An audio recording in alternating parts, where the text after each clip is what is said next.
gram levo dentro, nobeno mi enak, levo dentro, sorry za paštak, ampak naj vas ne skrbi, eni sito se gobi, sem ne pa taki nori, smuča še cele dni, zdaj pa gremo skupaj, zivita, res kriv je gorski zrak.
máš ne to.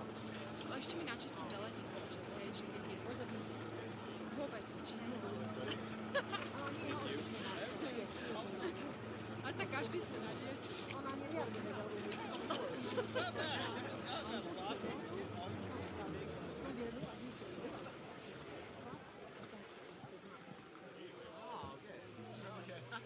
That 20% knows that. Yeah, exactly. I thought it was more like áno, lebo áno, že to robila tá žena, nepotrebovala to vedieť, lebo ona tam bola vždy, áno.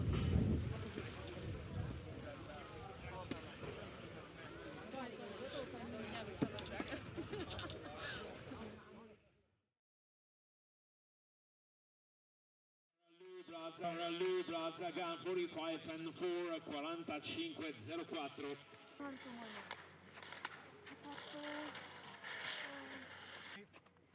Go!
Plešam, ja.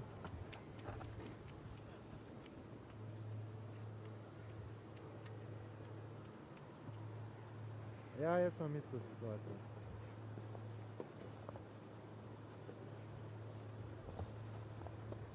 Pa sem naštimal input 1, input 2, oba dva sta na Phantom Powerju, tako da ne vem.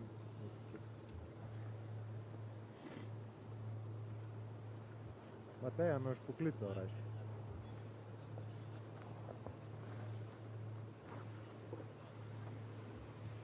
Ja, dobi.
da bismo napravili to negdje drugo dali, Ja. na drugu.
Ne, nič se ne zgodi.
Folks, welcome to our continued presentation from the Italian Alps of the FIS Alpine Ski World Cup.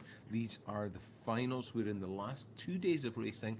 We have a giant slalom for you today, and then we'll have a Super G. The final Super G will be the last race of this 2024 season, and that will bring proceedings to a close. We're on the same piste as we've been for the previous 5 days now. Really, we've been here practically a whole week of competition, and as usual we'll be starting things off with the women's visually impaired division. Quick recap for those of you new to the world of Alpine skiing. Okay. 3 main categories for both men and women: visually impaired, standing athletes, and then seated or sitting athletes.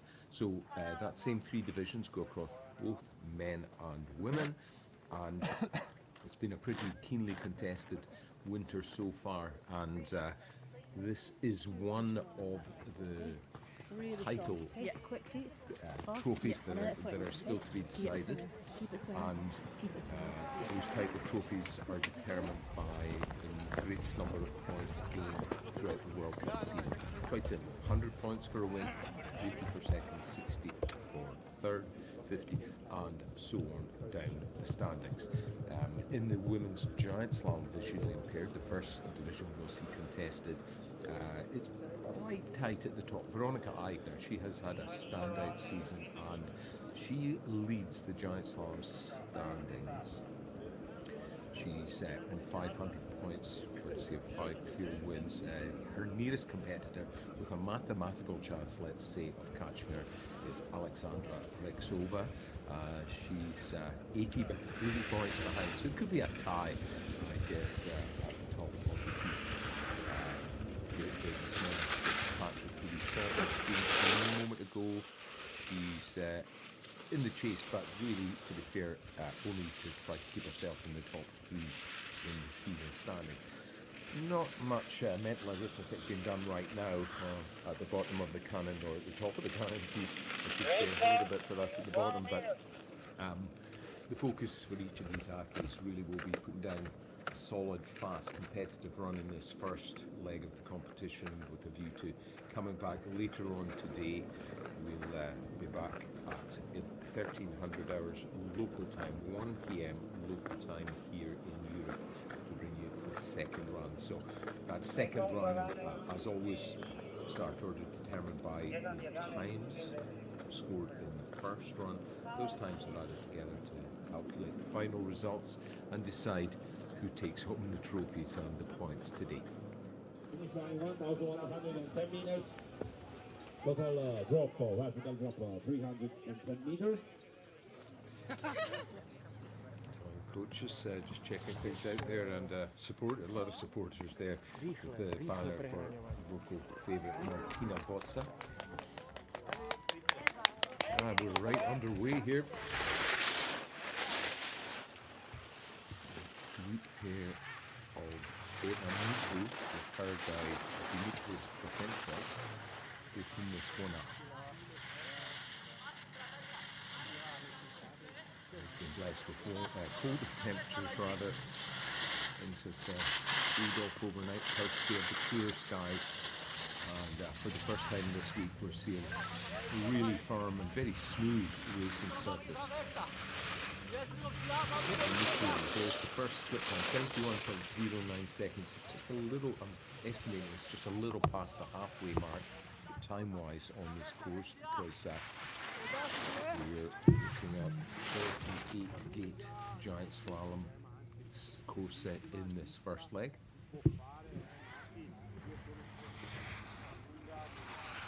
And on to the final pitch here. It's still quite bumpy down here, so something to watch out for it, particularly for the later skiers when the course begins to chop up a little bit.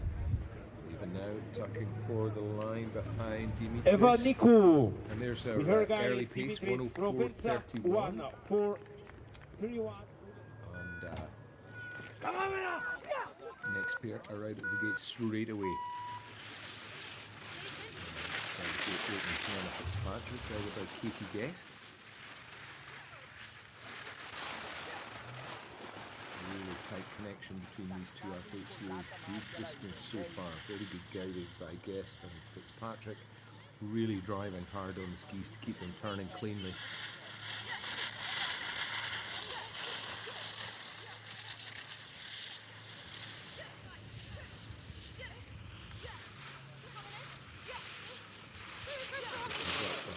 A decent gap from the first runners.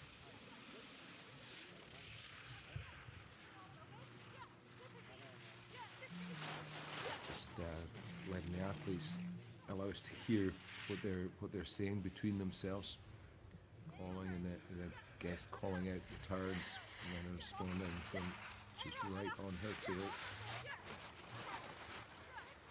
Heading now for the line, couple of gates to go, and pretty certain we're going to see the lead change. Mena Fitzpatrick at the end, 1:01:21. Best time for the lead. Mena Fitzpatrick from Great Britain with her guide Cathy.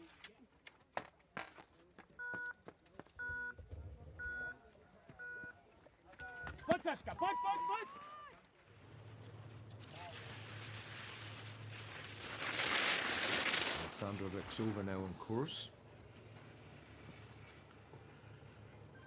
Weber guiding Slovakian skier. Stretching out just a little. Hugo does a good job there. A couple of wider skiddy turns, slows him down, but without disrupting the line for his skier behind him. And now we get on with the job of trying to track down Mena Fitzpatrick. Here comes the split, just where this red paint is. 1.61 times. Adjustments costing her a little in the top section of the course. Strong skiing, clean moves from outside foot to outside foot. Round she goes through the double gate on the left foot, quickly onto the right, over this crest. The final little steep section just coming up. Good work by Hugo there. A couple of extra checks over his shoulder to make sure his ski is right on his tail. Two to go to the line now. One blue, one red. And tuck in. Punch for the line. Rixova drops back Alexandra a little further than Rixova I think she from, was expecting there. Third place for now.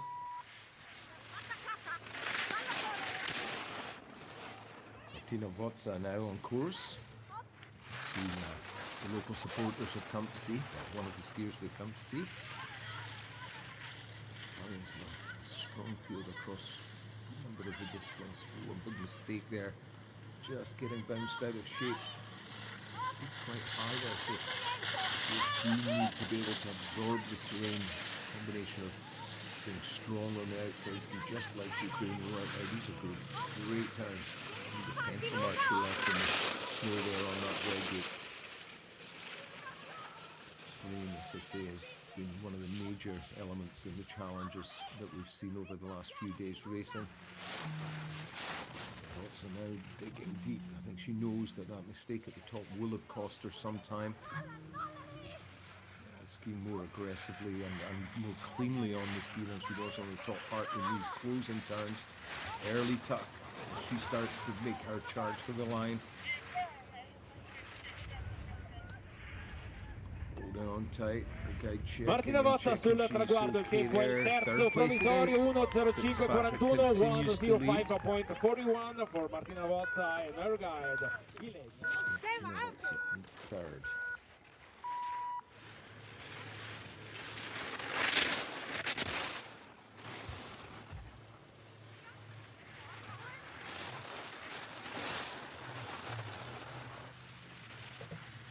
It's interesting listening to the different styles of communication. The Iglers between them not really sharing a lot of chat on the course. Here are some of the other pairings. A little bit late there. Just before the split, but just gets a green light. 0.26. Again, the line just perhaps not quite, the skiing rather, not quite as clean as we've seen earlier this week and all through the season from the Eigners, but now they seem to tighten the gap up here between them, and very, very close as they're coming onto the final few gates. Elizabeth Eigner guiding her sister Veronica towards the line. Over they go. Is it a green light? Yes, it is. New leader, Veronica Eigner. Veronica Eigner from Austria, best time 1:00.10, 1:00. We have a new leader. Eigner just edging Fitzpatrick there. So the sixth of our 6 women in the visually impaired category now in course. Sarah Choi. Korean skier guided by her teammate Sang Kyung-jun.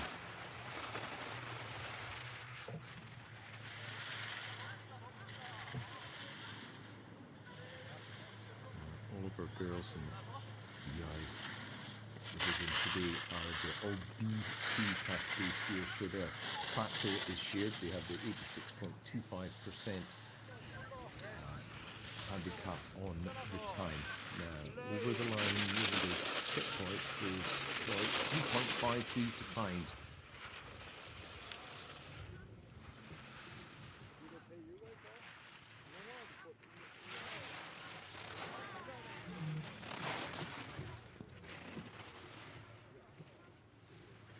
I would suggest maybe the distance management here less than ideal.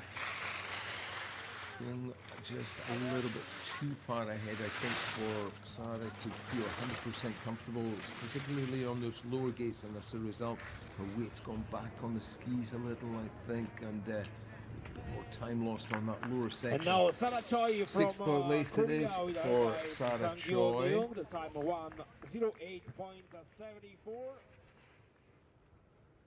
And that completes the first run only of the women's visually impaired, and just confirmed what we saw there a moment ago, a time of almost 1 minute flat. Veronica Eigner, guided by her sister Elizabeth, is our leader, with Great Britain's Menna Fitzpatrick and her guide Katie Guest 1.11 seconds behind, and then, well, for me, a little bit of a surprise, but a very pleasant one. Eva Niku heading for one of her best results of the season if she can hang on to that provisional third place with her guide Dimitris Proventsas.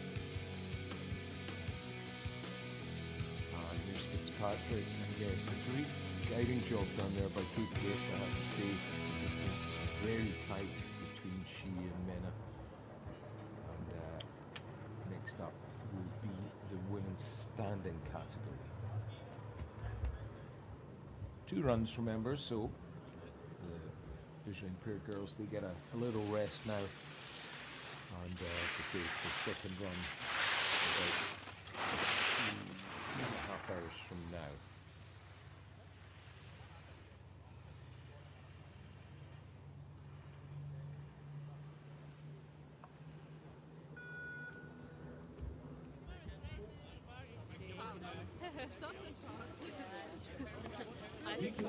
If I know Dennis Fitzpatrick comparing notes from their first runs, thumbs up all round. Really? I think we're catching slowly. Yeah. Oh, maybe I wasn't so far off the mark with my analysis. The Sin is very close, 1.11 seconds, so very friendly rivalry displayed down there in the finish area as the visually impaired girls relax after their first run. Up at the top, however, it's a different story. We're back in the thick of things here. And of course with Marie Boucher, so first of the standing women, headed out by a very experienced French skier. We saw a bit of a mistake there on the previous blue gate by Marie. Here the skis tackling the softest snow. It's firm today, but not exactly icy. It is colder than, or it has been colder overnight than the previous few days and nights of competition. So I think the order of the day for the moment, let's make the most of this while it stays relatively cold here in the morning. She carrying good speed towards the finish line here, tucks in, sets the early pace, 1:03.89.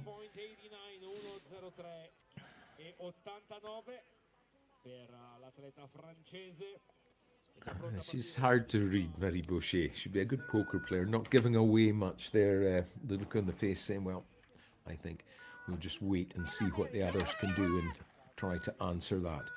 Next of those to try to topple the French woman, Anne-Marie Rieder.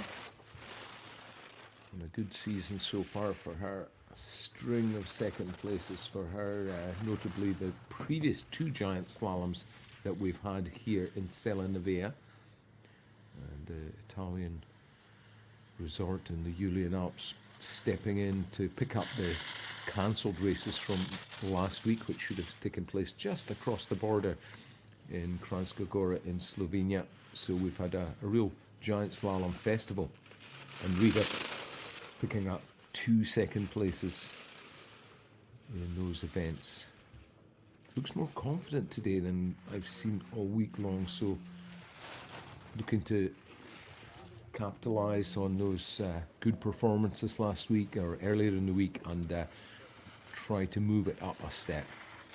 Certainly a lot of fight going into this performance, just about runs wide as she comes to the flatter part. Again, looks like the legs are beginning to feel the pressure, feel the physical burn. Good enough for the top position for now, though. Really strong skiing from Anna-Maria Rieder, and she's our new leader. But Arjo, she is the leader of the tour, but we'll get back to her in a minute. We've got Canada on course in the shape of Michaela Gosselin.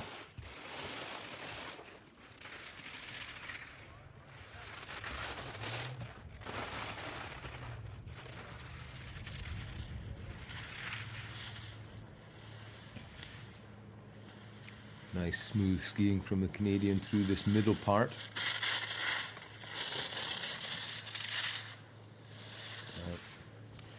Anna-Maria Rieder, the skier who we saw a moment ago, she's an LW91. She has a hemiplegia, or a physical deficiency on one side of her body.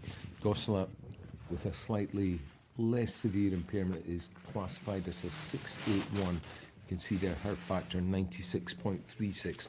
That factoring is designed to balance up the differences in ability or differences between the effect of the athlete's physical impairment within the standing category, so we can get as level a playing field as possible. Gosselin goes third, 3.79. Bit of work to do come the second run. She seems happy enough with that, though. It's always a great atmosphere, great relaxed feeling at these spring races as the season draws to a close. But I don't think there's much room for relaxation in the shape of Sweden's Ebba Arjo. Another big push out of the start. Ooh, carrying a lot of pace here. Oh, now it's an LW4. She's able to make good use, relatively good use of both skis. So it's an LW4. Her factor 97.12. And that factor levels things out. And although Ebba is travelling faster across the snow in absolute terms than Anna Maria Rieder, that's a 9.1. Her factor helps level things out. And Rieder at this point is still leading, but Arjo, I think, has sensed that she needs to clean the skiing up. These are far better turns than we saw on the top. Can she reel in the German? Here comes the line. Well, there's the answer. Yes, she certainly can. Not just reeling her in, but overtaking her, opening a good chunk of time between she and Anna Maria Rieder, who now drops to second as Arjo takes the lead. Team USA on course. Ali Johnson.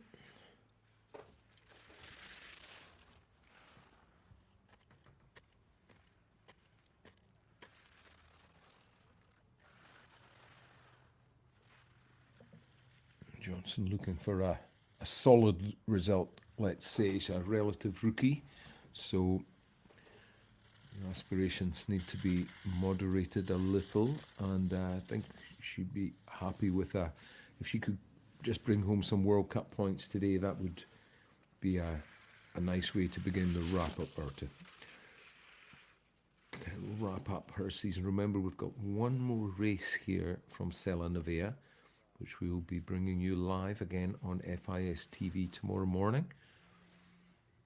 Johnson letting the skis run now and has found the rhythm of the course more than she did up at the top. Oops, just as I say that, she gets bounced out to her left. She's got the line back under control here, though. Yeah, definitely a confidence-building run there for young Ali Johnson. It's, yeah, some of the better skiing, I would say, that we've seen from her these last few days. First of our Dutch skiers today, representing the Netherlands, Claire Petit.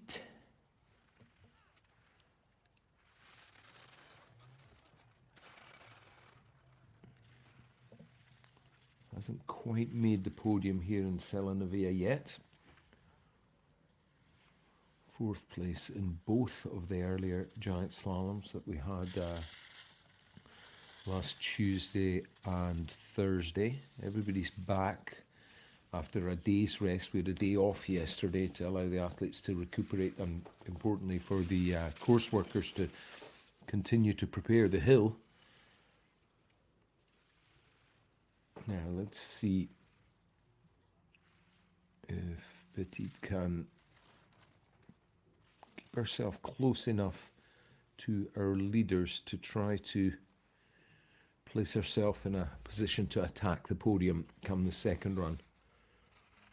Nice clean skiing on these turns. They're very important because as she comes out of from that last pitch, the next 150 meters or so are almost dead flat. So momentum needs to be carried from the steep section.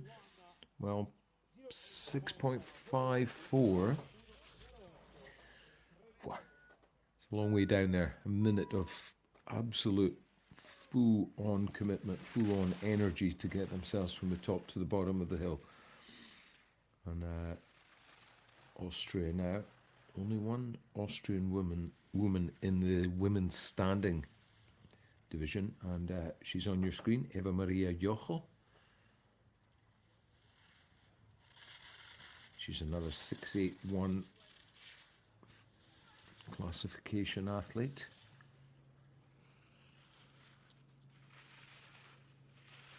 Good series of turns there.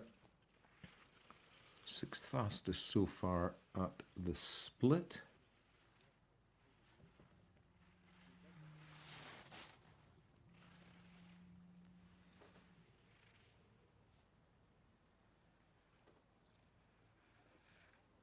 Nice and early with the line onto this final pitch.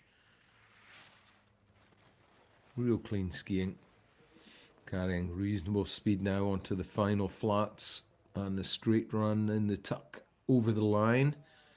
Holds on to that 6, just moves Ali Johnson down a notch. So Austria sitting in position number 6. Croatia, yeah, Croatia will be up next. That really distinctive race suit. This is Lucia Smetisko.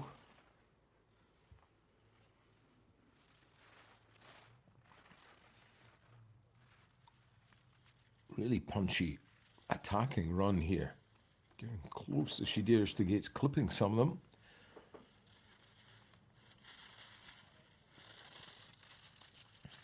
Oh, that pace though, getting away, allowing the skis to get away from her, makes a good adjustment. 2.37 is pretty close at the split, but again she allows herself to drop low in the line, and that was a far heavier set of the edges and adjustment to get herself back online. That'll have cost her a bit of time against her competitors. Keeps it going, keeps the focus on what's coming up ahead, manages the bumps well. Onto the final flat. Should be safe from here, barring some kind of disaster. Tucks early, goes for the line. 7.26 at 7th position for now, just in behind Jochel of Austria. So Austria 6, Croatia 7, USA 8. But Sweden stay at the top of the heap in the shape of Ebba Arjo. 2 more to go. First of those, Ami Hondo is now on course. Another 682 classified skier.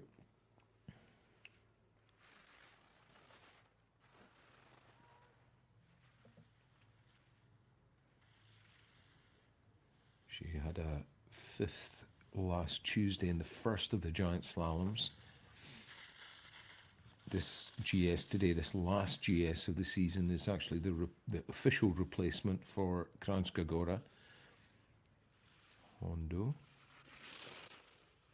3.01 back at the split. And just ran a little bit late on those wider set gates.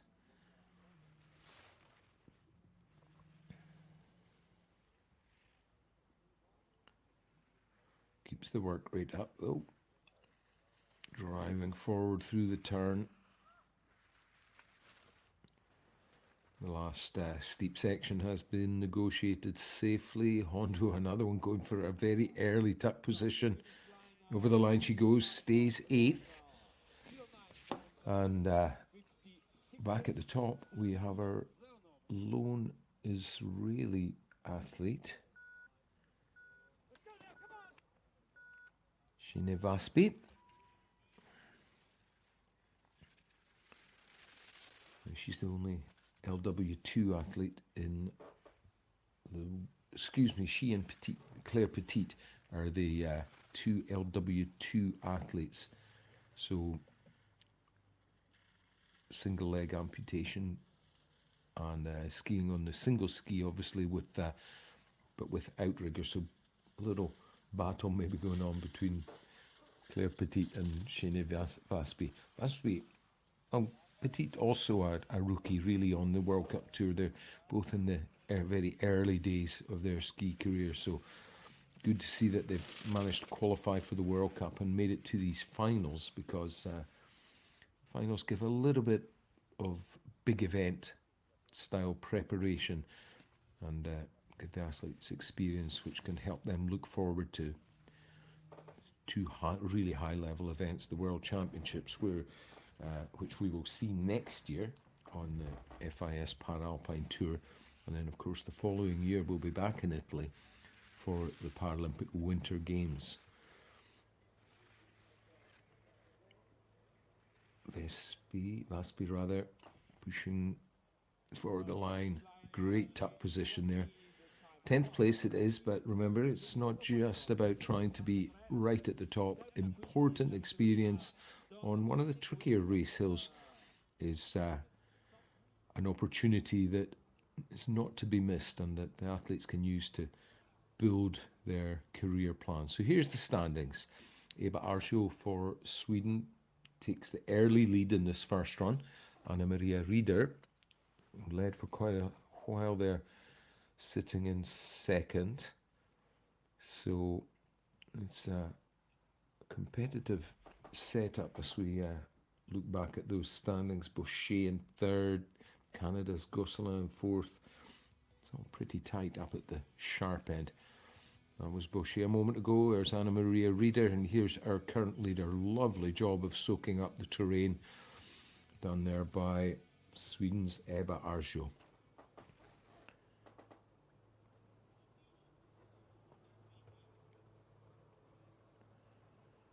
And third division that we will see in a moment will be the women's sitting athletes. It's such a big field, but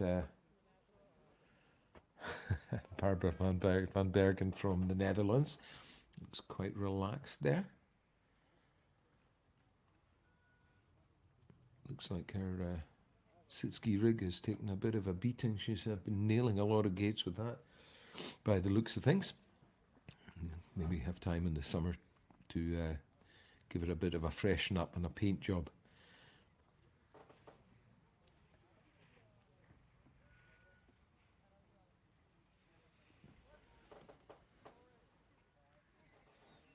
I'm holding my breath as if I might disturb Audrey Pasquale there in her mental rehearsal. So 4 women in this division: Annalena Forster, Laurie Stevens, Barbara van Bergen and Audrey Pasquale-Seco. The 4 girls who will contest this women's sitting giant slalom first run. We're on course with a very experienced American athlete, Laurie Stevens.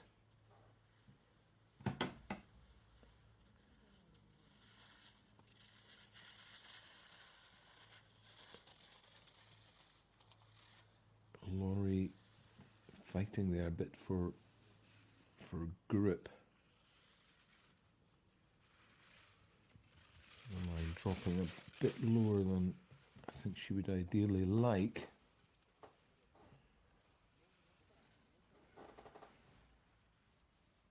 Now, excuse me if the silence in the background here makes it sound like I'm confused. I am a little. Normally we should have had Annalena Forster starting first, but I didn't see anything on any of my information feeds to say why she hasn't been first out of the gate. So bib number 18, definitely Laurie Stevens, looking more comfortable now as the terrain flattens off and letting the skier run more quickly from gate to gate. Goes for the line, sets the pace, 1:15.70 for her American skier. Here's Barbara van Bergen, representing the Netherlands. Nice smooth turns here. She's got the line a little bit more under control than Stevens. Just as I say that, she gets dropped on that blue gate up by the nets. Just as the piece swings round to the skier's right. She's built enough of an advantage though. Oh, she can't afford many more errors like that. Just a small hesitation as she came over the final crest and maybe just misread the course, or it's like navigation error. It is a blind crest. You can't really see where the following gates are. Similarly here, the terrain goes from flat to steep. So this the course inspection, where the athletes had 45 minutes or so to slide down and try to memorize the pattern of gates, memorize the terrain as best as possible. That course inspection important. Van Bergen hangs on though and opens up a very healthy gap. 10.17 seconds she is ahead of Laurie Stevens, who now moves down to second. Now this is Audrey Pascual Seco, representing the Spanish Ski Federation and the Spanish National Paralympic Committee. Gets the rig dropping deep into the turns. She's one of the skiers I'm not so familiar with, but I can tell from my commentary position, from what I hear through my headphones, she's given this absolutely everything she's got. Grunting with the effort. Round she goes on this bumpier section. That long double red-blue sends her way across to the left. She cuts it back. Good work down here.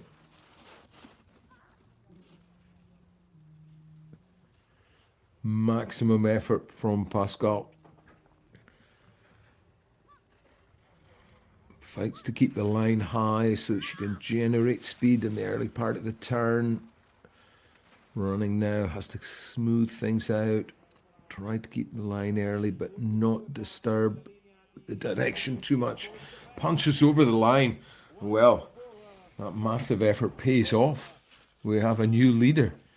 Great work by Pascual Seco. She too has had a string of second places, but well, there's the first confirmation we've seen. Annalena Forster did not start. We'll try and get some news about that for you all as we go through the men's competition. Just be a very short delay here whilst the while the start referee and his crew up in the tent at the top get organised and reset the start gate. Everybody's smiles all round down there in the sunshine of the finish area. So, three girls stack up with Laurie Stevens in third for Team USA, but our leader is the young woman on screen right now, Audrey Pascual Seco, posting the fastest time there in the women's first run for the sitting athletes. Hyacinthe de la Place will be one of the visually impaired skiers. Frenchman looking very focused and just running a few last minute mental rehearsal drills. That's the boy.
Sorry, my audio dropped out there, but just to recap, we're on course with Polish skier Michał Golas and his guide Kaspar Walas. They're over the line. They're the first of the visually impaired men down the course so far, and they've set the early pace at Let me just recap.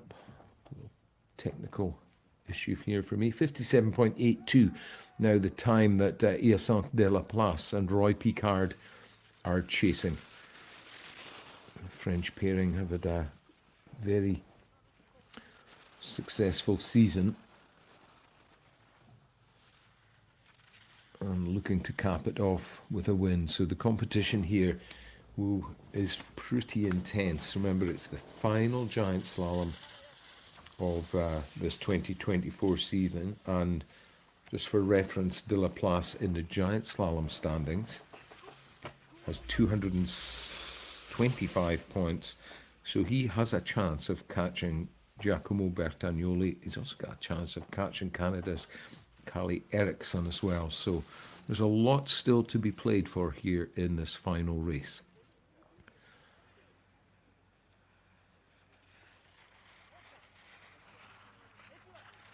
Ooh, a mistake there on the final pitch. That will have cost him, well, the mistake itself, but you can see he's lost quite a bit of momentum there. De La Place with that error drops back 1.79 behind the Polish leaders. Yeah, that was, there's no good places to make mistakes, but that was one of the sections where you pay heavily for the mistake because of the following flat part on the course. Slovakia here with Miroslav Haraus.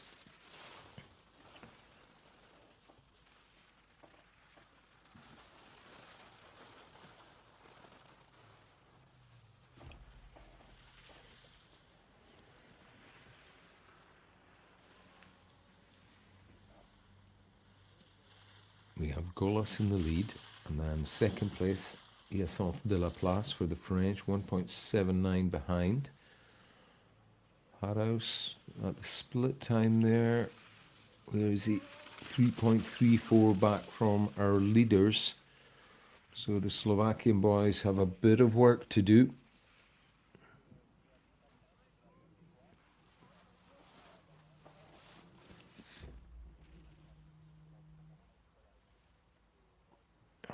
Riding the ski round. These are the sections. This is going to be, I think, the key part of the course. There's 3 steeper sections on this hill, and this final one, the pattern of the set of the gate seems to be a little more challenging than on the other 2 steep sections. He's made it to the line, but has to settle for third for now, 7.03 behind our Polish leaders.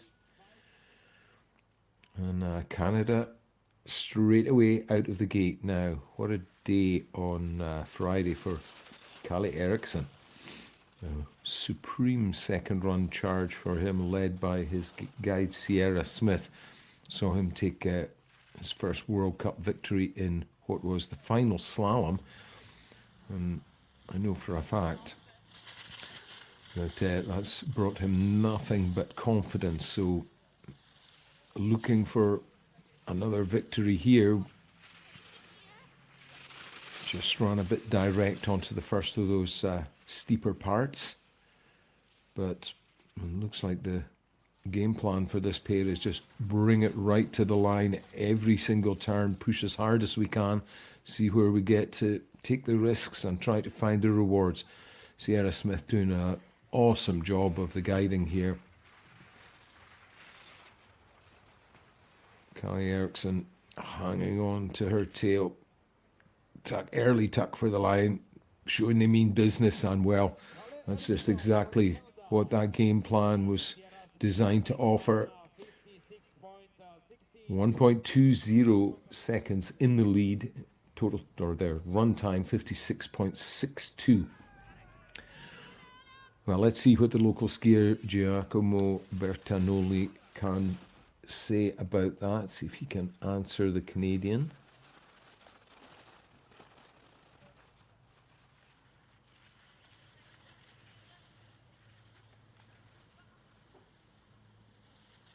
Bertagnoli, fortunately for him, had a bit of a bug, kind of cold flu type bug, which has sapped his energy, but he's looking better here. Well, yeah, that energy returning to the legs. And we have a new leader at the split time. Pretty close though, only 5600ths. And we know that Smith and Ericsson did a great job on this part of the course. Well, I have to say though, this looks pretty quick. Andrea Ravelli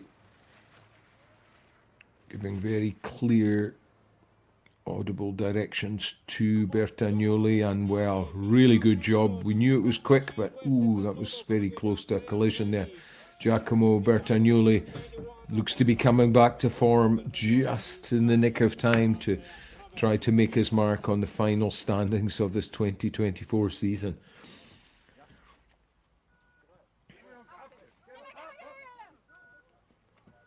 It's a very competitive division, this men's visual impaired. In the slalom we mentioned on Friday, the gap for the podium was only 0.40 of a second, so one of the tightest para-alpine competitions I've certainly seen. 3 more skiers to go. This is Alexander Rauen for Germany with his guy Jeremias Wilke. They too doing a very tidy job as they come to the split, but not able to match either Ericsson or Bertagnoli. So a lot more of the course still to come though, that they can work on that gap.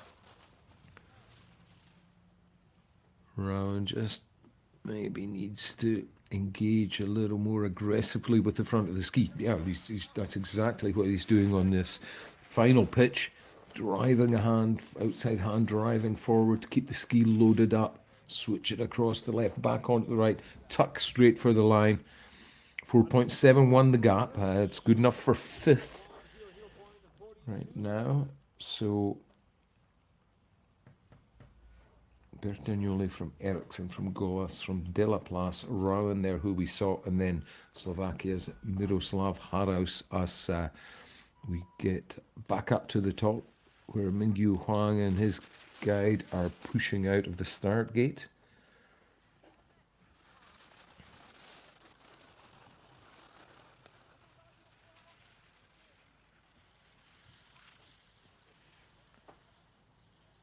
Nice close skiing, good connection there between the two athletes. Looking for his first victory of the season, you could say. He's had a couple of 1 second in slalom. That was also on Italian snow back in February in Cortina d'Ampezzo, which of course will be the part of the Paralympic and Olympic winter sports, winter games action in a couple of years from now. Big charge now begins for the line as they come on to the final flats. 58.64, well, just outside the potential podiums, but poised to strike for the second run. 4th position for the Koreans. And now our tour leader will be the final skier in this division in this first run. Johannes Aigner, once again, looking like he means business.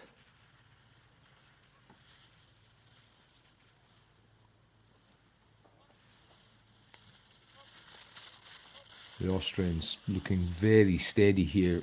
A lot of energy from both of the skiers going on to the skis. Pushed a little bit low in the line, and well, just trailing Bertagnoli's split time by 0.33 of a second.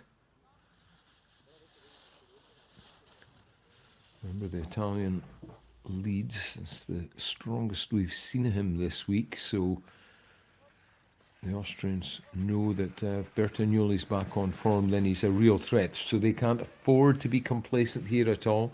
They need to try to make each and every turn as clean and as quick as possible. And over the line they go. Well, work for them to do. That's the first time this winter we've seen that. The Austrians trailing in 3rd. The tour leader, Johannes Aigner, 1.87 back, shakes his head. He's not best pleased with his performance. We'll have a quick look at the slow-mos of those top three right after the standings, but there's what we've just been discussing. Quite a gap opened out to third place there. Bertagnoli, back on form, leads the way from the rising star from Canada, Kalle Eriksson. Johannes Aigner, the favourite, trailing in third, and it's pretty close to fourth and fifth as well. So we're lined up well for an intense and exciting second run. And just to recap, that second run will be at 1 o'clock, lunchtime local time, 1300 hours Central European. Giacomo Bertagnoli, nice to see you back on form, young fella. These are this is Johannes Aigner here. Nico Haberle guiding him. Just dropped a little bit low on that left foot turn at the end of the slow-mo pick. In contrast, a very clean series of turns by Kalle Eriksson and Sierra Smith. Eriksson really driving that right leg, pushing the pressure forward all the way through the turn. But Giacomo Bertagnoli showing the cleanest set of edges, the quickest set of skis in this men's visually impaired division. He leads the way as we go back up to the top and wait for the men's standing athletes to take their chance on the Canin Piste here in Sella Nevea. The number 29, Jordan Broisin for the French team, is the first up. Ooh, excuse me.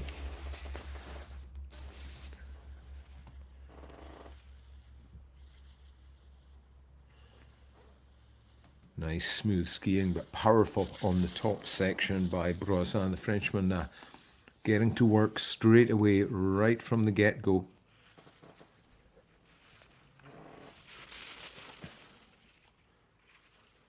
Broisin's an LW4 athlete.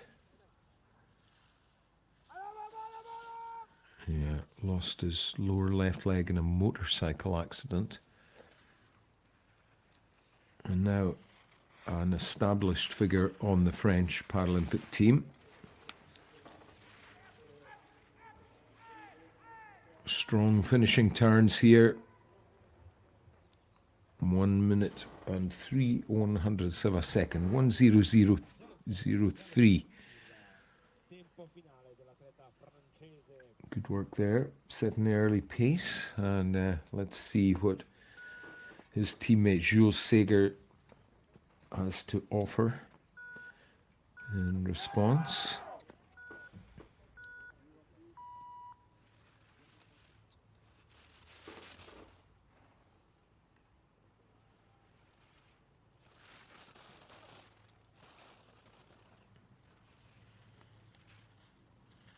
Snow conditions seem to be holding up well. Sager's making some really clean turns there on the harder snow near the top of the piste.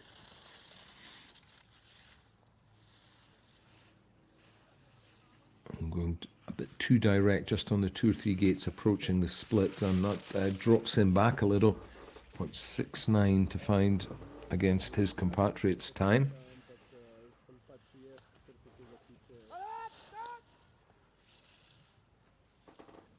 One of the athletes from the French squad building his career very solidly. He's a newcomer really to the French para team. He has been at 1 Paralympic Games.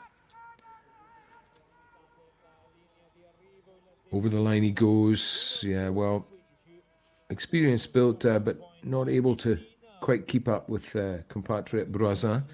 Sagers goes second. Just a little off balance coming out of the start gate. It's a bit of a sprint here, so can't really afford even the smallest of mistakes. Jesse Keefe makes certain of his start. Young American.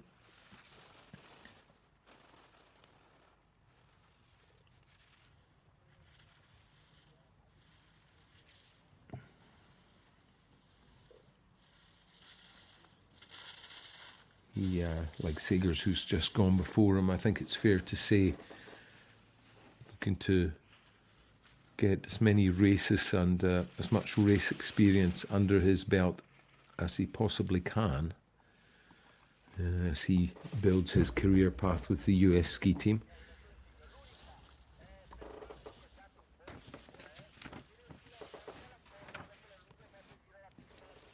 Yeah, like Brassin, who we saw coming down first as a LW4 athlete.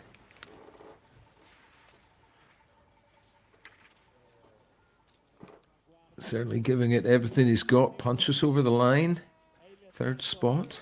3.30 seconds back. I was going to say, giving it everything you've got is all very well, but you can't really expect to nail those gates as hard as he did, especially the last 2 or 3. Clattered those really hard, feeling the sting in the shoulders from those.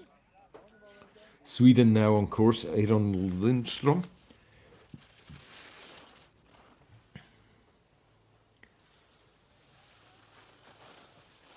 Aron, as his classification is 682.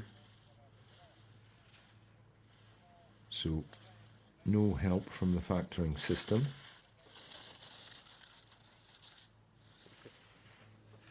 For a relative youngster, Aron's had a good season. A couple of second places in the Japanese rounds, the Japanese slalom rounds of this World Cup Para Alpine Tour. It'd be nice to wrap the season up with another podium, or obviously with a win. Here in GS's consistency, his form hasn't been quite as strong as in the slalom, but looking to move it up and try to wrap the season on a high note, 0.42 behind our leader. So I think he's well pleased with that. I think he's got to be happy with that and gather his energy now in the little gap that we have between first and second runs. Well, from Sweden to Norway, Marcus Nilsson Grasto.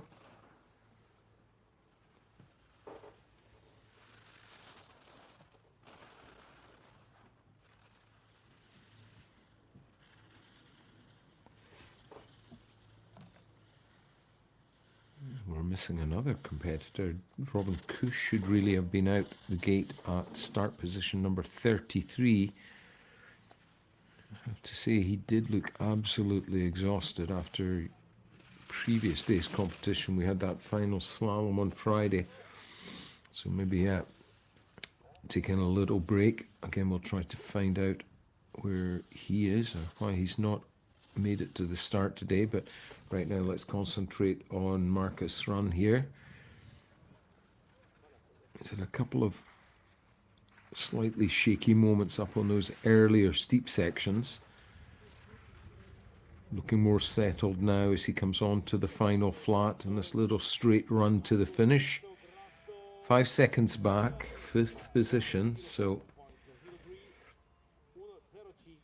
work to do come the second run. To be fair, a podium would suit Marcus. I think he'd be pleased with a podium. That would, if he can make that, it would be his first of the season. Now, the first of our Austrian men here in this category.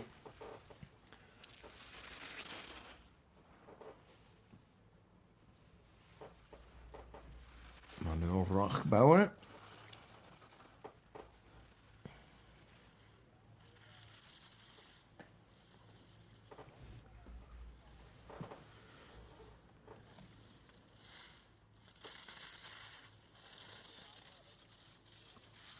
Watching very closely here. Stronger side for Manuel is obviously his right side. He just has to compensate a little on that left foot turn because he's going to be unable to apply the same amount of pressure and control on the right side. Does a good job of blending that rhythm and staying close to the gates also. 1.39 the gap at the split. What does the final check give him? 3.63. He goes into first, just ahead of our previous Norwegian skier. And the action continues. We're straight back to the live feed at the top. And we've got the third of the French here, Oscar Burnham, on course.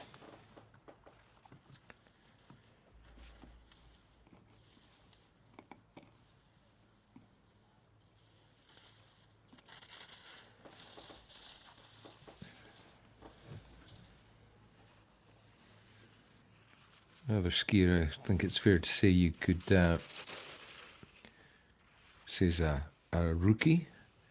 Very strong showing previously in the Youth Paralympic Games. He's actually the GS gold medalist from 2020.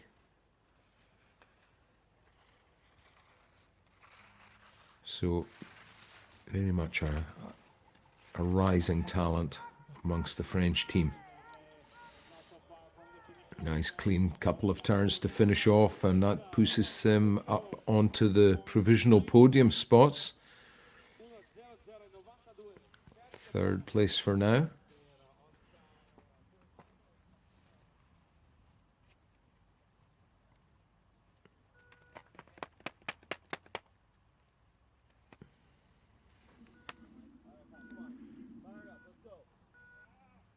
First of the three trackers for the men, Patrick Hallgren for Team USA on course.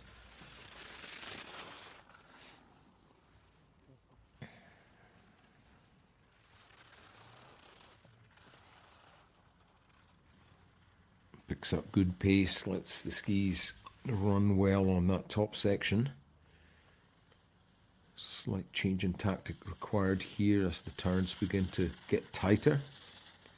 Gates are closer together and further across the hill as we come around into the section that we call the gully. That's one of the key parts of this piste for any of the disciplines.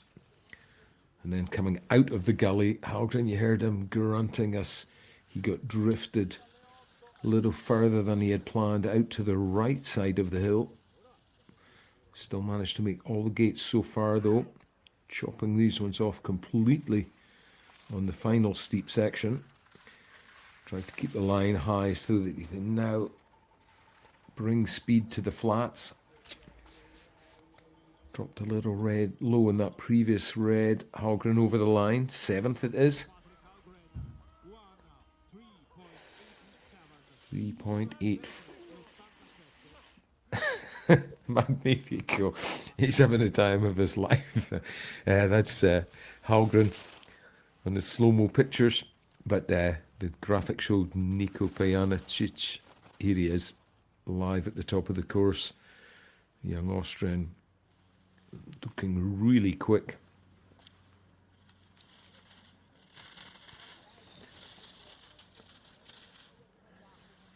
Now,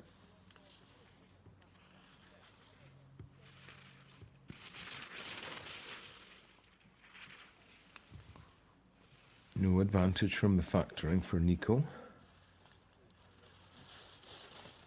He's a 6.82, quite a clutch of 6.82 skiers in both the men's and women's division. Ooh, just as he was letting the line run out, coming to the final flat, gets almost high-sided. Left ski digging in way more aggressively than he'd expected. And he's the first of our does not finish for the day. That's a little bit disappointing. Let's have a quick look back just on this next blue gate as he punches the red, punches the left ski to make the sweeping turn to the right. Too much purchase from the edge. This is Pellizzari for Italy. Federico Pellizzari, another 6.82. So what we saw there from Nico Pejanic when the Austrian went out, we have to hope that the coaches are letting their athletes know that the snow is changing now as the day warms up. And sometimes there's more grip to be had than you might actually need.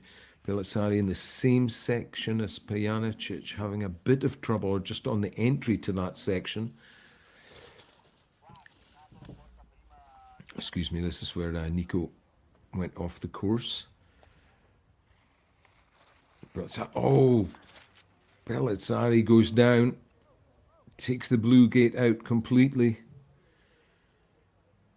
He too getting caught out by these changeable snow conditions. There's a lot more water coming to the surface of the snow, and it makes the snow a little bit difficult to predict in terms of how it's going to react, or the ski is going to react with the snow. So on my graphic we have a hold. So our next athlete, who would have been Austria's Markus Salcher, bib number 40, he'll be held at the start while Pellizzari picks himself up following this crash, and the course workers repair the gates. It shouldn't take a moment or more than a moment or two, but that's a disappointing end to Pellizzari's giant slalom competition here on home snow in Sella Nevea. There's Salcher, one of the most experienced athletes in this division.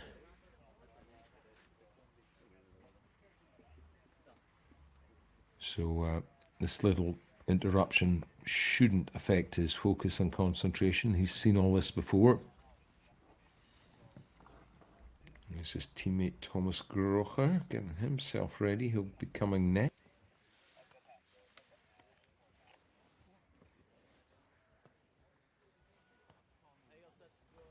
And there's Arthur Boucher, a young Frenchman who leads the standings here in the men's giant slalom. Boucher can't be caught, so he's 104 points clear of his nearest rival, and that's Robin Kusch, who hasn't taken part this morning. So the GS Crystal Globe for men's para Alpine skiing for 2024 has been decided already. Salcher now gets us back underway.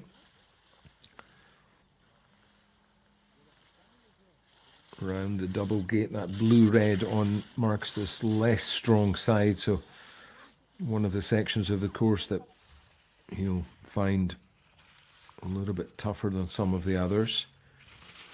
His left side is his right side is his weaker side, so the left-hand turns are the ones that he has to make a greater degree of compensation on.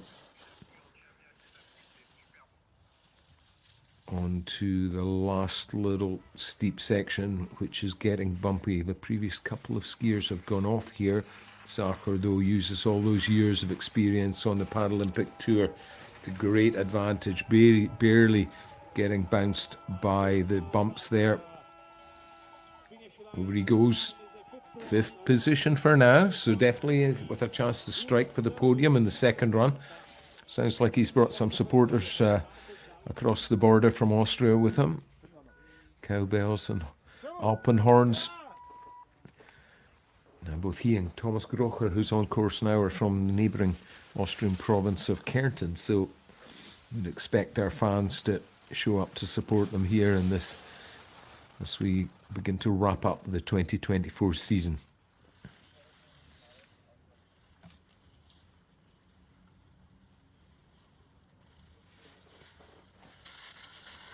Tommy digging in deep, giving it everything he's got here.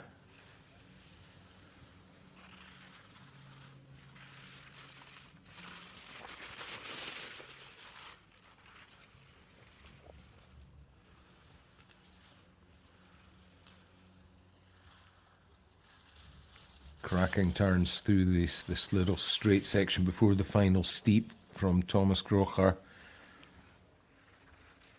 He's very much in touch with the leaders here. Manages to avoid those nasty ruts on that final pitch. Should manage to bring it home safe from here. Runs awfully wide though on that previous red gate. tightens it up, but loses the edge, and well, he was only 0.33 off at the split. 2.01 the gap though. But Grocker will he'll build on that come the second run. There's no doubt at all about that. He can move up from 5th place. So final skier in contention here.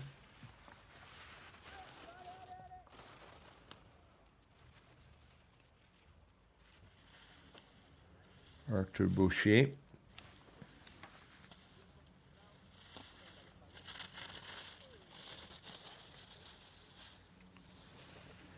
Real good turns on this top half of the course, and no surprise there. Big green light for Boucher at the split time, 1.24 ahead of the rest of the field. We'll have 5 more skiers following Boucher. They are the lower seeded skiers, so we're just coming out of the top group here. So in terms of being the contenders, I think Boucher taking the lead there, putting himself in a very strong position for the second run. Very healthy margin there opened up by the young Frenchman, 2.07 seconds ahead of teammate Broisin.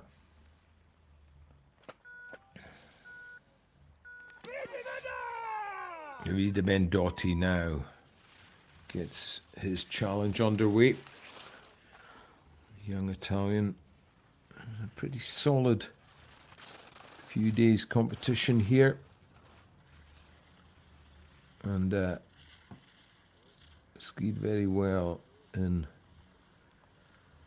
well, all the way through the season really. I think it's fair to say Bendotti, he's in the rankings, but he's not a contender really for top 3 in the GS standings, but the GS really being the foundation of all the Alpine disciplines. Bendotti knows that trying to be competitive in GS assists his primary discipline, which is slalom.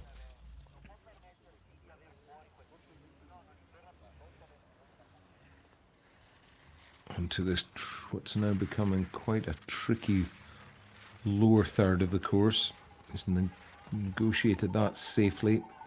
He too gets run wide on the second red from home, and realizes that he's just got to ski the last couple of gates and conserve some energy after that final mistake.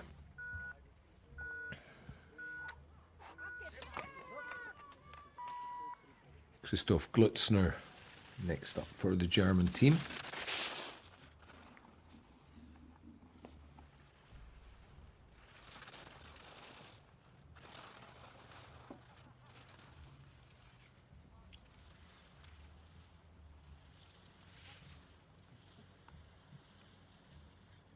Nice smooth turns up at the top. Heading down towards our midway checkpoint on this next red gate. Stops the clock at 30.55. Keeps himself in touch with the top 10 there. 2.48 behind Boucher's time.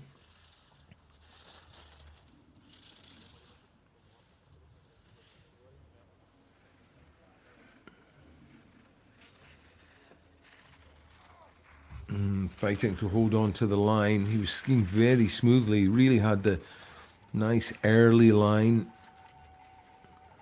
Doesn't just allow him to maintain momentum. It's a more efficient way to ski. Posts an 8th place for this first run.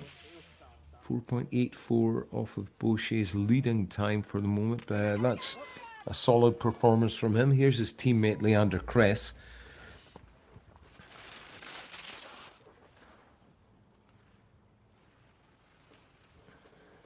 This is also LW2.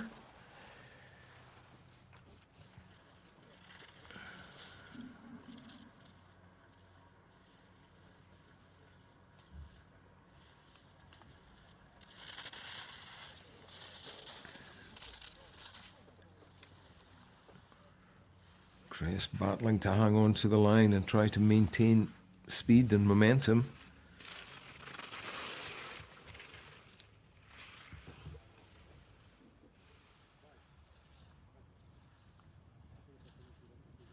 No, just not quite as smooth through this part, I don't think, as his teammate, but we'll let the clock make the final judgment on that.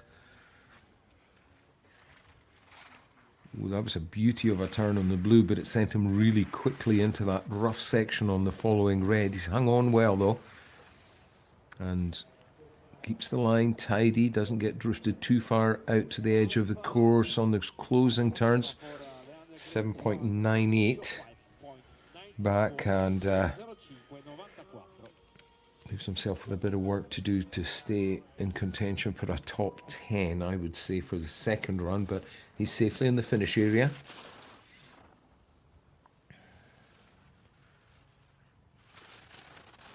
This is Spencer Wood for the American team.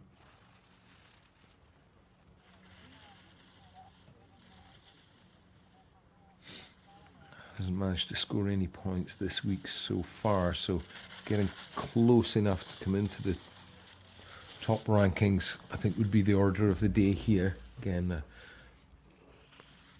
relative newcomer to the team, so building experience is a key part of his season game plan.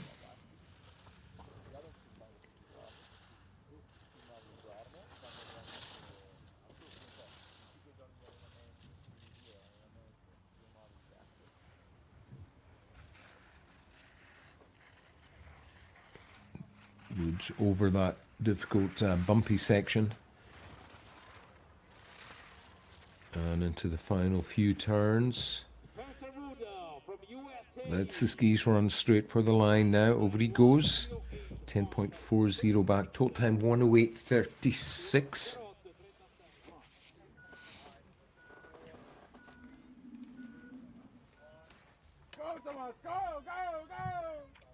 Thomas Vaverka here for the Slovakian team. Excuse me, Czech Republic. I knew I was going to get that wrong at some point this week. Vaverka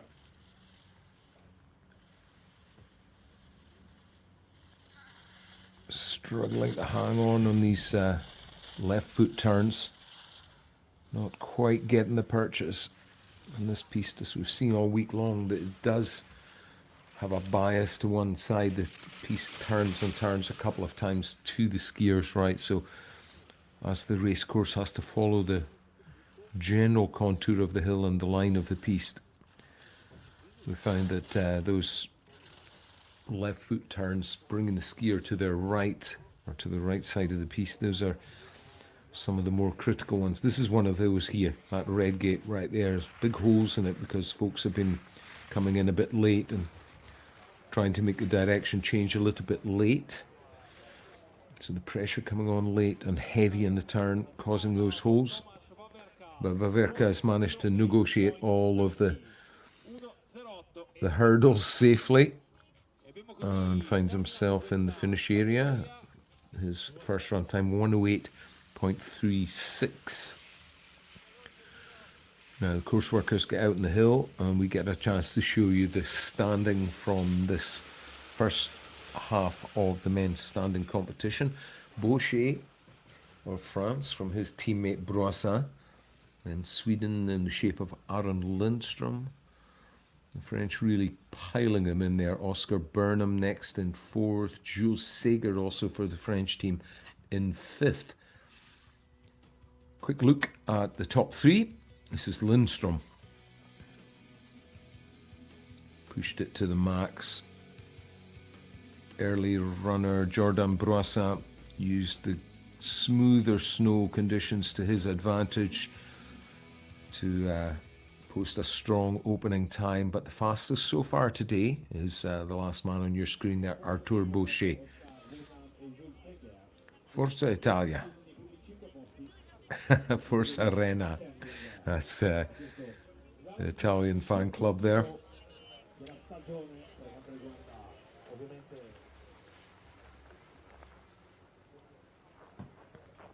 just a couple of moments to prep the course a little and switch some of the equipment around, and we'll be into the last group of competitors for the men's sitting division. 33 racers in total in the men's division. Total of 18 NPCs, or National Paralympic Committee and National Ski Associations, represented. Well, the Japanese are having a great end to their season. The veteran Taiki Mori there, he'll go third in this first run of the GS. And, celebrating, I wouldn't say a surprise, a very pleasant victory for him in the slalom on Friday. He came right from the back of the pack in the second leg. So no predictions here, no early predictions. Let's see what Kurt Otway, our opening skier for the Canadian team, can make of this tricky course. The bumps down the bottom caused all sorts of problems in each of the races we've had so far, but we'll watch closely as Otway dives into these top turns. Super clean, super smooth so far from the very experienced Canadian. A little adjustment there on the previous blue.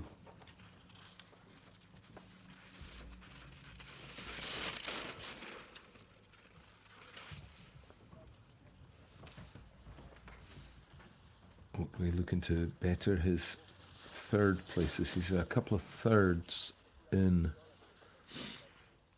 the World Cup slalom and giant slalom competitions so far this season, but he's as competitive an individual as any of them, and I know for sure he'd love to wrap this one up with a win.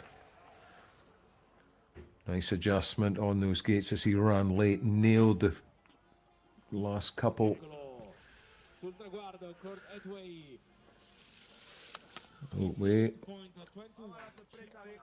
58.21, the pace set for the men's sitting skiers. Nicolas Biskert on course.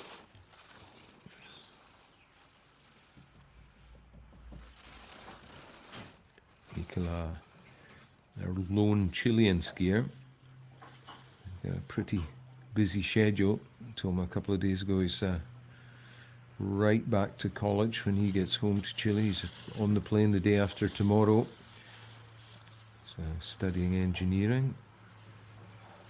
And I think some of those studies have been put to good use. That's great use of the rig, the suspension system going really nicely for the Chilean. Keeping the ski in contact with the snow as he switches from edge to edge.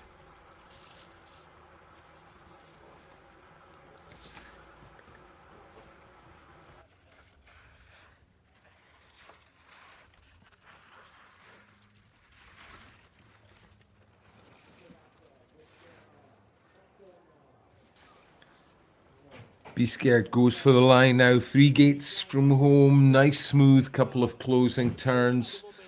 Can't answer Otway's very clean run, but he's delighted with that one. 0.75 back. Quick look there at Jesper Pedersen as he makes his final preparation, but right on course we're looking at Taiki Mori, Friday's winner from the slalom. This is a very, very experienced competitor and looking to make it the double here in the technical events. We've got one race left after today. We've got Super G. It's the only speed event we're going to be able to have here in Sella Nevea. Snow conditions are just marginally soft, just on the border. You can see Taiki Mori, when he gets pushed wide, he's struggling to get the purchase to bring the line back smoothly and efficiently into the turns. But all of that experience being put to good use here Our first Japanese skier making a great job of these tricky bumpy turns. Makes that final switch onto that blue gate, which brings him into the straight section very nicely indeed. He had a green light at the split. I think that may well have that margin's been extended.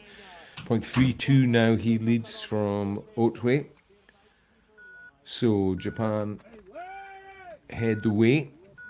And we get back up, straight back to the top. We're looking at Lou Brasdagand of the French team, first of their sit skiers or mono skiers.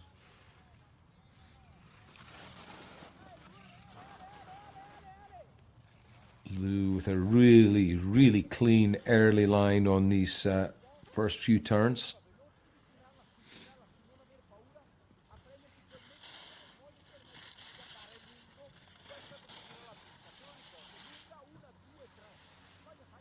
Keeps the action going.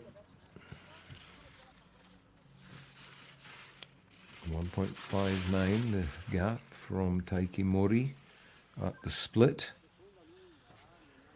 Lou just staying steady, keeping it going solidly.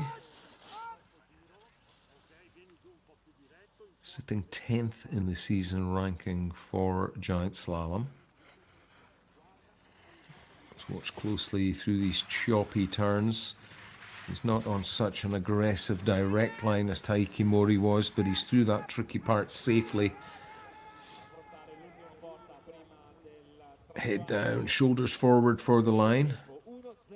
Tucks in behind Chile's Nicolas Bisquer.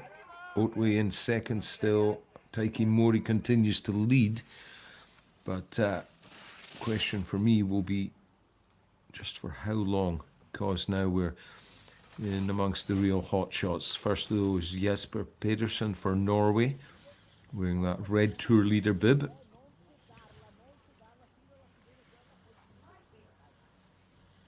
Very strong in the top few curves. Third in the first giant slalom here.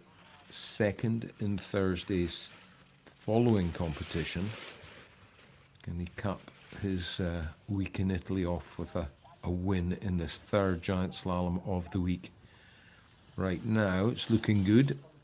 Has the fastest time at the split by 1100ths, and these are pretty much flawless turns. Just as to say that, he goes a little bit late, makes a couple of strong compensation moves, keeps the momentum going, maybe went a little longer around those gates than he would have liked, but it's fast and fast enough to take the lead. 1.33 the gap now to second. Jesper Pedersen for Norway is our new leader in this first run.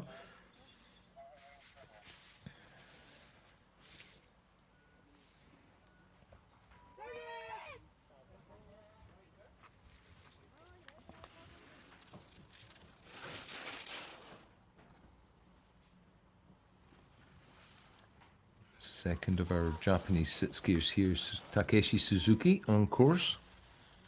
Just a little bit late on this section, on the early steeps. Keeps the ski riding round smoothly though.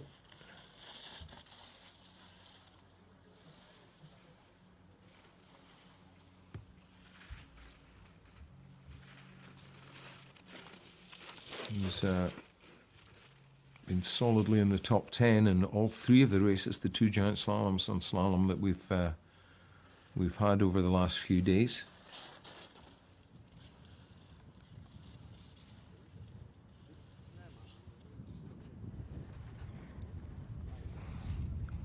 Gets the ski driving down the hill, cuts through those choppy couple of turns on the final pitch. Goes maybe just a little wide on that previous red, running straight now for the finish. And he now just behind 200s behind Brasdragand of France. Suzuki in 6th. Ravi Drugan, the next of the Americans.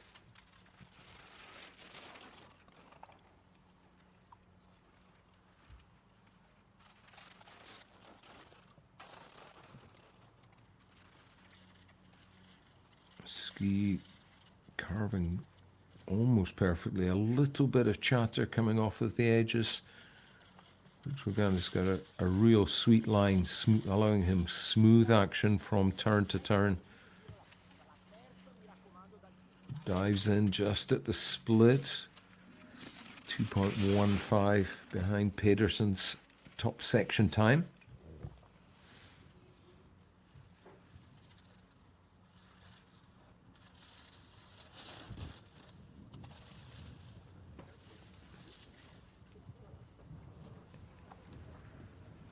Here comes this real bumpy turn. The light has gone ever so slightly flat. There's a very thin layer of high cloud has come over, and there's no real true definition now between light and shades, which would show up the terrain more readily for the skiers. 7th spot for Drogan in this first run.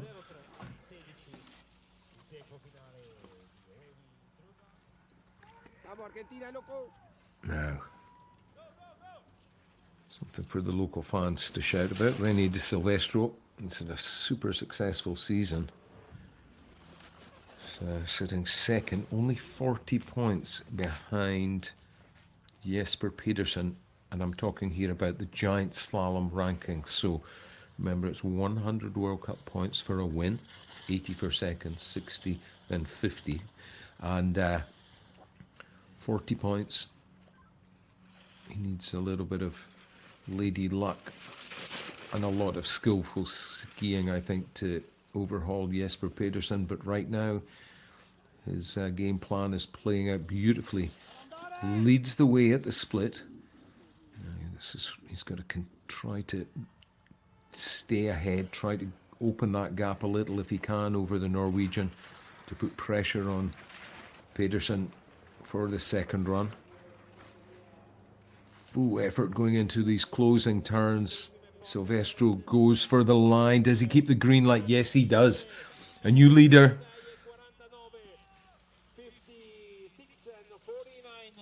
Italian coach is playing the poker face game there. René de Silvestro, our new leader here at pretty much the halfway stage in this men's giant slalom.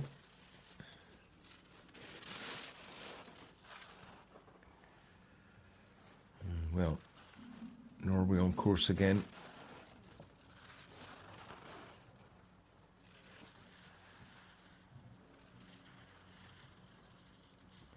Magnus having to make a couple of big adjustments up there on the top turns.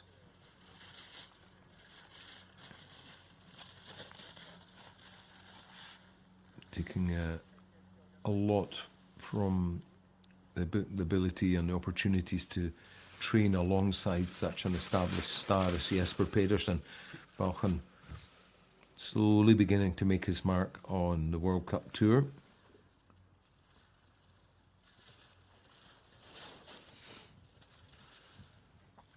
And keeping things nice and steady through this middle part of the course, out of the gully, through those bumpy turns. That red gate in particular is chopping up more and more. And brings himself home safely to complete his first run. 9th position.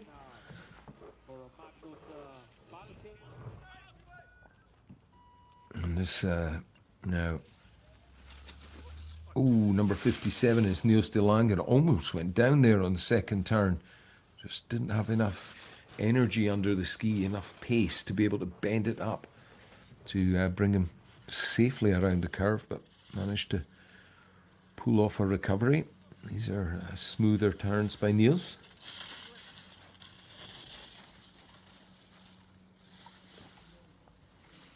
Yeah, really building the pace now through this middle part. Yep.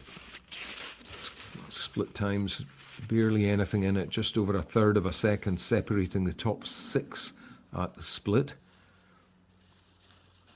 And less than 2.5 seconds to 5th. So looking at a race that's shaping up to be a thriller come the second leg. Those bumps catching de Lange out a little more than I think he'd expected on that tricky red gate on the final pitch. He's safely over the line though, and now he moves into fifth.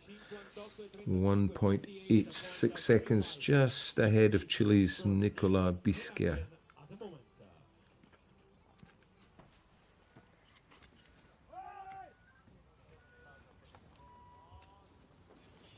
Seven more to go. Here in Krampshire next up. Hier knows de Lang in the powerhouses of CET skiing out of the Netherlands program. Really quick top section as far as my eyes says. Let the clock be the absolute judge though.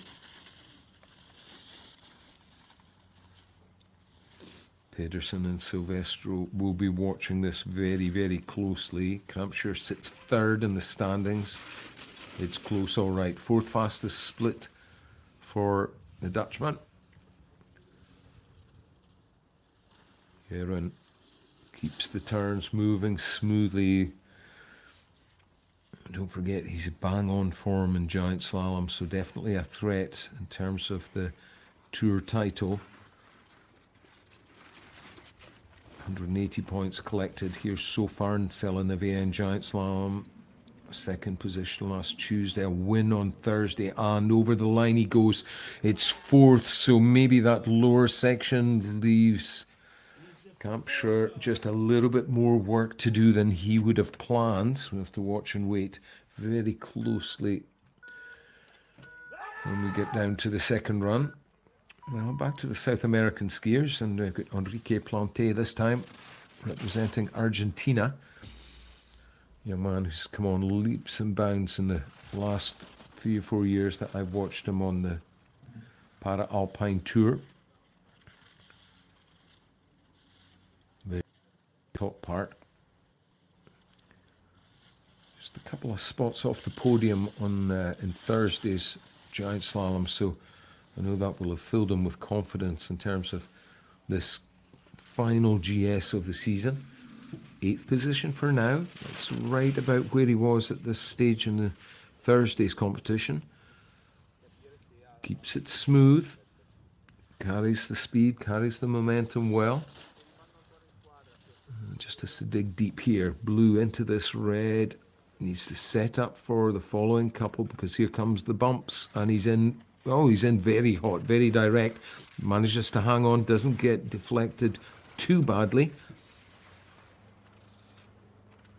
Now just try to gently carry the momentum and the speed to the line.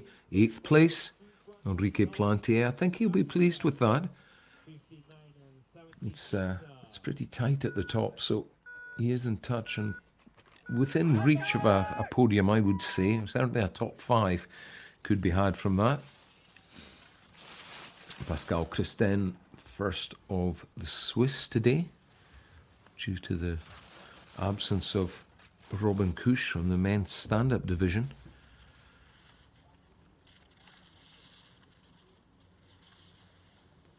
And we're missing Matt Brewer from the American team. He's not at the start, but Pascal will be followed by his teammate Christophe Damas as we work our way through these final few skiers in the men's monoski category. Around he goes, no major problems, gives that section of the course the respect it deserves. Should adopt hopefully the same tactic in this little part here. Next 4 gates, drifts a little coming into that top red, lets him set up nicely for the following red, and that in turn allows him safe passage, smooth passage over the bumps. Now it's just a case of hanging on and trying to make this final real turn smoothly and then let it run for the line. 11th spot. Takes a couple of scalps there, tucks in just behind Suzuki, who sits in 10th. And right back to the top again. Here's his teammate Christophe Damas on course. Big skid for him earlier on to adjust the line.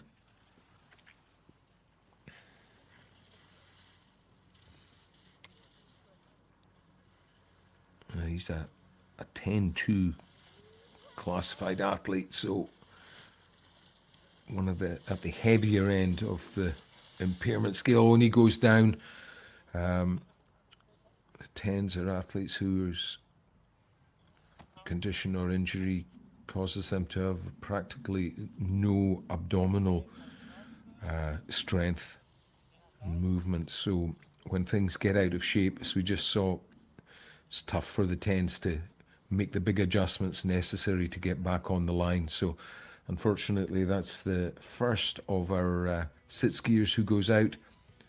Christophe Damas just unable to hang on there, getting kicked off the line, and then another skid sees him go down on his side and skids out just at the entry to the gully.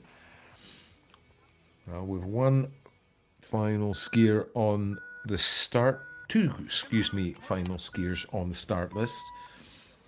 We've got Ruven Ackerman and then the flying Kiwi, Billy Dravitsky, our lone skier from New Zealand, will wrap this first run up for this morning.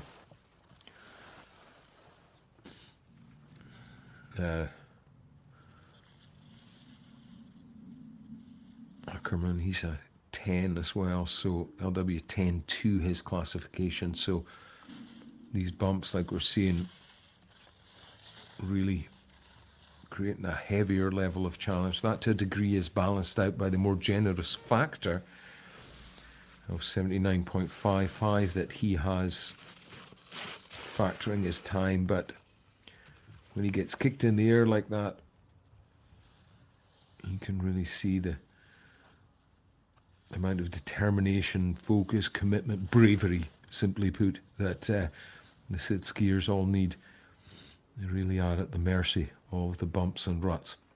He comes in, Ackerman, into the trickiest turn, I would say, and he's safely through. Bumpy red gate, so good work done by him.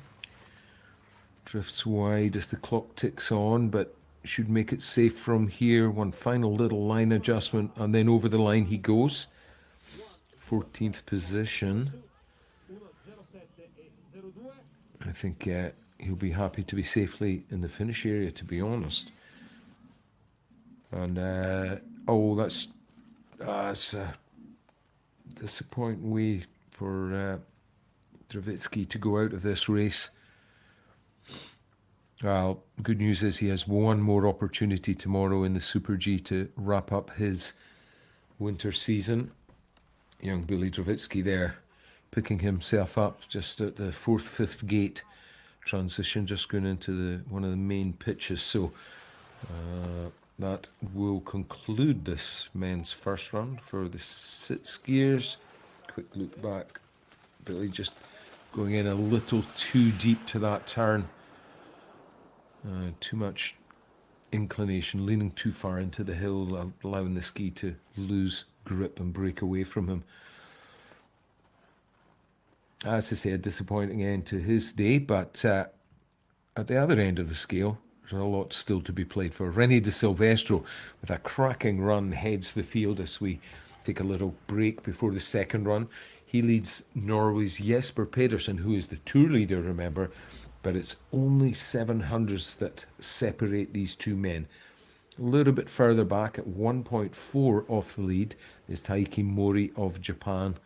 And then there's still a couple of serious competitors behind those guys in the shape of Kampschrer and Otway.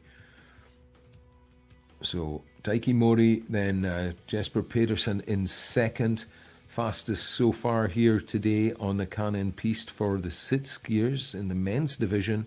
René de Silvestro. There's some cracking slow-mo pictures showing just how tough these guys are and how skillful they are on the mono. Well, listen, thanks for joining me, John Clark, here this morning on FIS TV. We will be back just before the start of the second run at 1300 hours Central European time.